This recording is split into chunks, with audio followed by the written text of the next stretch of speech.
కూడా ఆశపడుతున్నాడండి. అందుకే ఆయన మాటలు మనం వినాలి.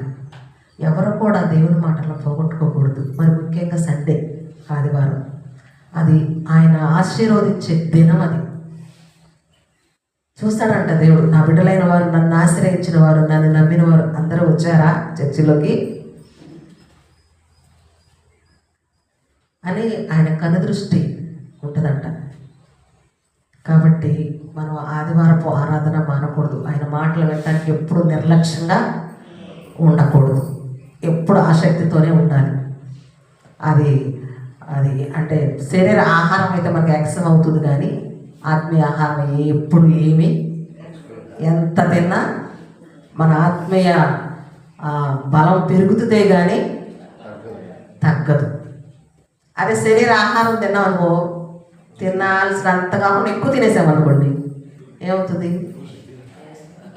ఆయాస, ప్రయాస, గ్యాసు, పొట్టంత నొప్పి, రకరకాలు. కాబట్టి ఆత్మీయ ఆహారం తినడానికి దేవుని మాటలు ఎన్నైనా వినొచ్చండి. ఏది మిస్ చేసుకోబాకండి. సరే, ఇంకో మాట చెప్పుకుందాం. బ్రతుకుకోరువాడు ఎవడైనా ఉన్నాడా? అక్కడ ప్రశ్నార్థకం ఉంది కదండి. ప్రశ్న ఉంది. ఉన్నాడా అంటే ఉన్నాడా అంటే లేరని అర్థం. లేరని అర్థం. ఉన్నారు. అందరికి బ్రతకాలని ఆశే కదండి. ఎవరైనా చనిపోవాలనుకుంటారా? ఎవరైనా చనిపోవాలనుకుంటారా?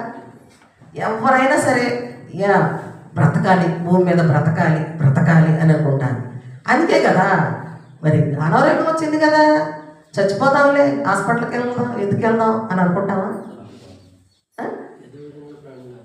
కదండి? మరి చచ్చిపోదాంలే అనుకుంటే హాస్పిటల్కి వెళ్ళకూడదు కదా.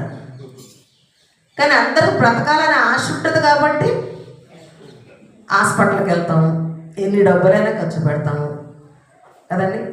ఎంత బాగా సీరియస్ కండిషన్కి వచ్చినప్పుడు కూడా అప్పుడు ఎంత డబ్బైనా ఖర్చు పెడతామండి, మా అబ్బాయిని బ్రతికించండి. ఎంత డబ్బైనా ఖర్చు పెడతామండి, మా అమ్మని బ్రతికించండి. ఎంత డబ్బైనా ఖర్చు పెడతామండి, మా నాన్న బ్రతికించండి. ఎంతైనా ఖర్చు పెడతామండి, నా భార్యని బ్రతికించండి. ఏమో ఈ మాటలు వినలేదమ్మా, లోకంలో వింటలేదండి. బ్రతకాలని